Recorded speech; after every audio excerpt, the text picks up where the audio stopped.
আসসালামু আলাইকুম গাইস। মালয়েশিয়াতে যারা সিএমবি ব্যাংক থেকে কীভাবে টাকা তুলতে হয় জানেন না, তাদের জন্য আজকে আমার এই ভিডিও। প্রথমে আপনি ব্যাংকের সামনে যাবেন, কার্ডটা ব্যাংকের ভিতরে ঢোকাবেন,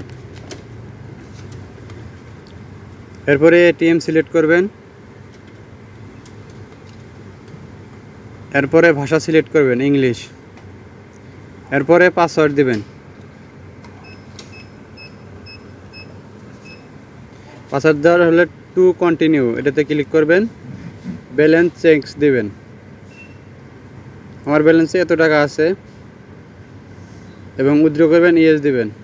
উইথড্র লাগা আছে, উইথড্র চাপ দিবেন। দেওয়ার পরে আমি হয়তো 1000 টাকা করবো, এই জন্য আদার্স অ্যাকাউন্ট দেব এবং 1000 টাকা অ্যামাউন্ট দেব। 1000 টাকা অ্যামাউন্ট দেওয়া হলে কন্টিনিউ দিবেন।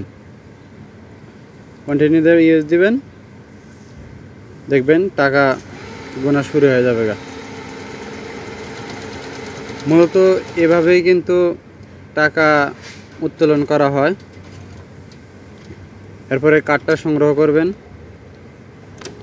এরপরে টাকার বক্স খুলে যাবে। এইভাবে টাকাটা উপর দিকে টান দিবেন এবং যদি আপনি রিসিভ চান অবশ্যই রিসিভে ইয়েস চাপ দেবেন, আপনাকে একটা রিসিভ দিয়ে দেবে। মূলত এই হলো পদ্ধতি।